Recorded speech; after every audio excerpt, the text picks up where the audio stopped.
Hello, my name is Christopher Lloyd and I'm a world history author. And I specialise in zooming out, in seeing the big picture and connecting knowledge together. My latest book, Absolutely Everything, goes from the beginning of time to the present day in 15 chapters. All the way from the Big Bang, through the Stone Ages, through ancient history, right up to modern times. And I'm going to explain key moments that have happened in 15 everyday objects using my coat of many pockets. And over this series of videos, I will be looking for volunteers to pick my pockets to see what everyday objects are inside. And then I will explain how these objects are linked to 15 of the most amazing things that have ever happened in the whole history of absolutely everything.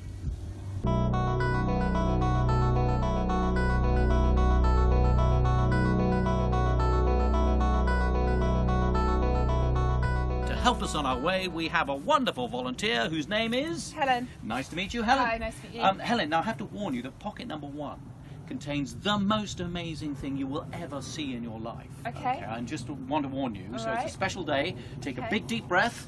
Okay, are you ready? Now please show everybody what is in pocket number 1. Water.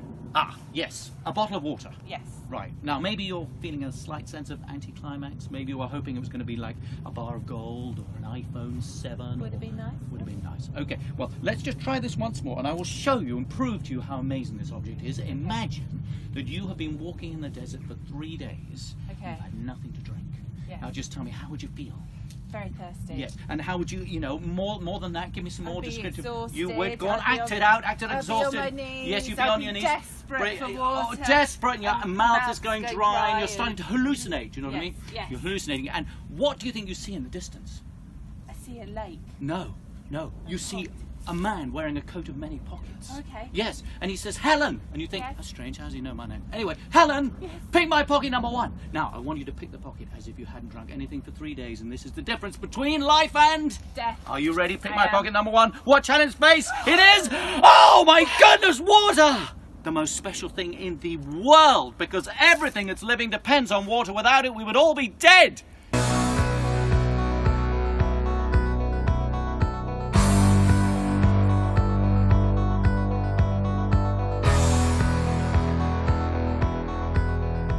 Now, pocket number 2 takes us to an age when the first creatures came out of the sea and onto the land. And to show you what an amazing moment this was, we're going to do a little science experiment. And to help me, I have a new volunteer. Oh, come in, please. Thank you very much. And your name is? Nancy. Nancy. Very nice to meet you, Nancy. Please, could you pick my pocket number 2? I would be happy to. And what have you got? A bowl? Fantastic, it is a bowl.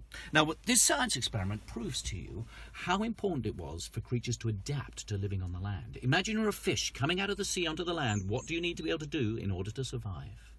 Breathe? Yes, and what else? Do you need to move around? Oh, crawl. Yes, and what do you need to be able to crawl? Legs. Legs, brilliant. Now, this experiment will prove to you why fish don't have legs. I'm taking a little bottle top. I'm going to drop it into the bowl. What's going to happen to the bottle top? It's going to go to the bottom. Let's see. Are you ready? It went to the bottom of the bowl! Okay, Nancy, you can do this at home if you want to, just to convince yourself that there's no trickery and foolery.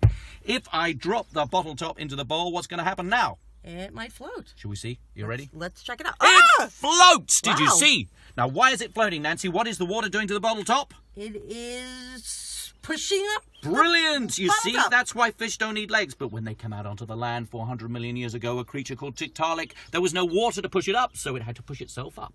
And scientists have found the evidence in its fins of the first ever wrist and ankle bones. And the only reason we have wrists and ankles is because we're related to this creature. The first ever in the whole history of the world to be able to do a press-up. Whoa. Oh, how about that, huh? Very cool. That's why we have the wrists and ankles. Whoa!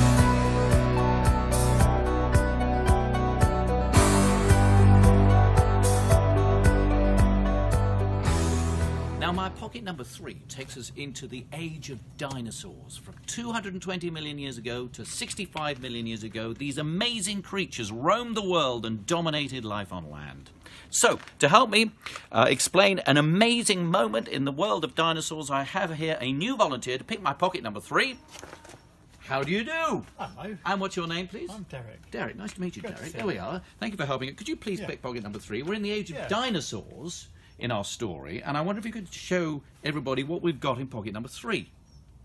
Oh, I couldn't tell you what it is. Oh, come on, a little bit more. Well, Give- it what could do be you a think? fish. It could be Like a a fish. fish. Have a little. Tail. Oh, it's got a tail and some wings, and if we, it even chirps. I think if we give it a little squeeze in the right place. What do you think that is?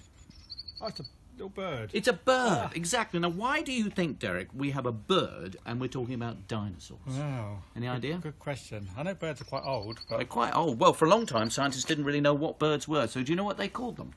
no idea. Birds. Birds. Yes. But now they've discovered that birds are actually dinosaurs. Yes, they found fossils of dinosaurs with feathers that weren't for flying but for keeping dinosaurs warm. And then some dinosaurs flapped their feathers, took to the air, and they became the world's first birds. And even though the dinosaurs are thought to have disappeared 65 million years ago after a giant meteorite strike, actually the world's full of dinosaurs. Derek, they're called amazing. birds. Isn't it amazing? And have you ever wondered what dinosaur tasted like? Here's my pet friend Fred. If you turn him upside down, doesn't he look a little bit like a chicken you're about to put in the oven? Because when you eat roast chicken, Derek, you're eating roast dinosaur. How about that?